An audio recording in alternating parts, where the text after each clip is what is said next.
Please welcome to the 101 WKQX Sound Lounge, The Head and the Heart.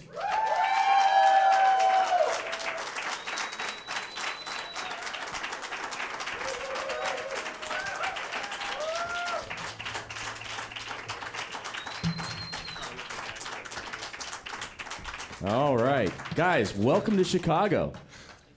Thank you. So you guys originally formed in Seattle, correct? Yes, but not everybody was living in Seattle. You guys kind of migrated there. What was it about Seattle that drew everybody together? Well, they were born there, so they had no choice in that. Okay. And I just sort of chose it as out of, I was living in Virginia, where I now live again. So we were just doing jumping jacks. And I had a friend moving there. We worked together at a restaurant, and I was sort of trying to take music more seriously than perhaps the music scene was allowing at the time in Richmond.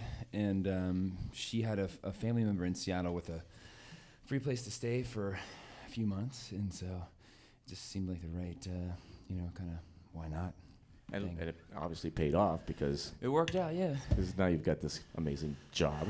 Yeah, now I get to come to Chicago all the time. So, yeah, Chicago is one of the places where I was like, New York, Chicago, Austin, Seattle, and sort of trying to figure out what made the most sense to do. I didn't know anyone in any of those cities.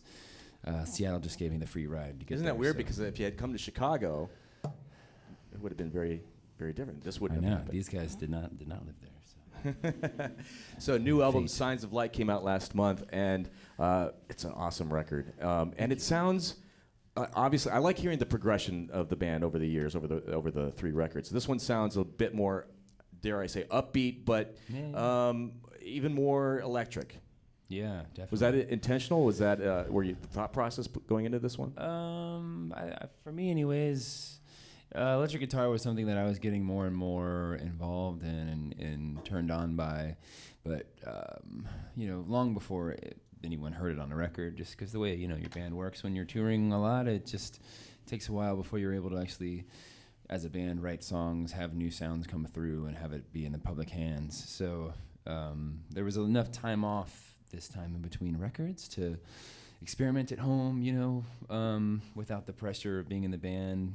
We're pretty fast editors, and we're pretty hard on ourselves when we're working together.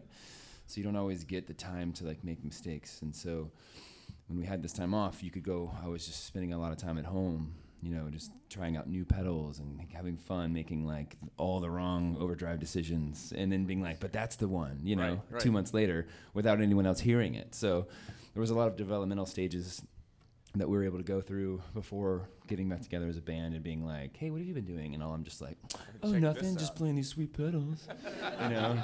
They didn't see all the terrible decisions I made before that, So I feel like, too, Tyler kind of did that as well. Like, our drummer, he kind of formed a band from Richmond in any of the time off that we had, and it was kind of like a psychedelic rock band. And so he could finally hit hard, and not be as dynamic or restrained. I think that you can hear that. So he brought that in when you guys came in to do this one. Yeah, awesome. And now, earlier this year, you're now short a member with Josiah. We've kind of swapped out a member for we sort of tagged in and tagged out. Which brings us to Matt here. Right. Matt, I have the illustrious and big shoes to fill of Josiah Johnson, but Well, doing my best. Well, from what I heard in soundcheck, it sounds awesome.